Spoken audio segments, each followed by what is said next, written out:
আসসালামু আলাইকুম প্রিয় কৃষক ভাইরা।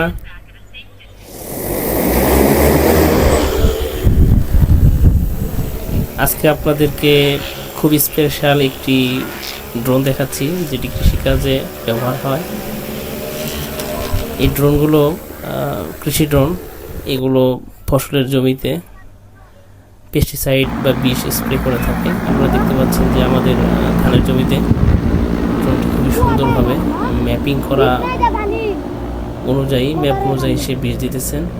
এবং এই ড্রোনগুলোর একটা সুবিধা হচ্ছে যে খুবই প্রিসিশন টেকনোলজি মেনে সে লাইন টু লাইন স্প্রে করে থাকে, যার কারণে মাঝখানে জমি গ্যাপ করা বা আপনারা দেখতে পাচ্ছেন যে পাতাগুলো খুবই চারদিকে ছড়ে ছিটিয়ে যাচ্ছে। ফলে ড্রোনের মাধ্যমে বিষ দিলে গাছের পাতায় উপর এবং নিচ দু পিঠেই খুব ভালোভাবে পেস্টিসাইড বা বিষ পাবে, যার কারণে পোকামাকড়ের যে আক্রমণটা সেটার পরিমাণ খুবই ভালোভাবে কন্ট্রোল করা যাবে।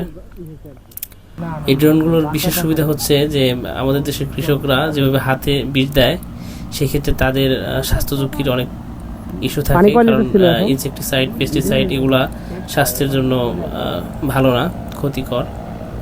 সেখান থেকে মানুষ রক্ষা পাবে।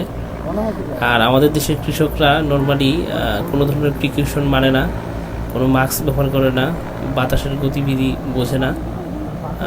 উইদাউট প্রিকশন বিষ দেওয়ার কারণে তাদের অনেক স্বাস্থ্য ঝুঁকি থাকে। সেই স্বাস্থ্য ঝুঁকি থেকে এই ড্রোন প্রযুক্তির মাধ্যমে বিষ দিলে তারা রক্ষা পাবে। এই ড্রোন প্রযুক্তি বাংলাদেশে এখনও অ্যাভেলেবেল না। আশা করছি বাংলাদেশ সরকার নিজের দিকে এই ধরনের উন্নত প্রযুক্তি বাংলাদেশের মাঠে আনবেন। যারা বড় বড় প্রজেক্ট রান করেন, ফার্ম বা যারা অনেক বেশি জমি একসাথে চাষাবাদ করেন, বিশেষ করে যারা আম বাগান করেন, আলু বা ভুট্টার চাষ করেন, বা পাহাড়ি ঢাল বা উপরের দিয়ে বীজ দেওয়া সম্ভব হয় না, বিশেষ করে আম বাগানগুলোতে, সেগুলোতে আপনারা এই ড্রোন ব্যবহার করে খুব সুন্দরভাবে আপনাদের জমিতে বীজ দিতে পারবেন। ড্রোনটির লিকুইড শেষ, যার কারণে সে ফিরে এসেছে লিকুইড নিতে। দেখতে পাচ্ছেন এখন সে ল্যান্ড করছে, লিকুইড নিয়ে আবার সে মাঠে যাবে। আসসালামু আলাইকুম। আধুনিক কৃষি প্রযুক্তির সম্পর্কে জানতে আমাদের পেজটিকে ফলো দিয়ে পাশে থাকুন। ধন্যবাদ।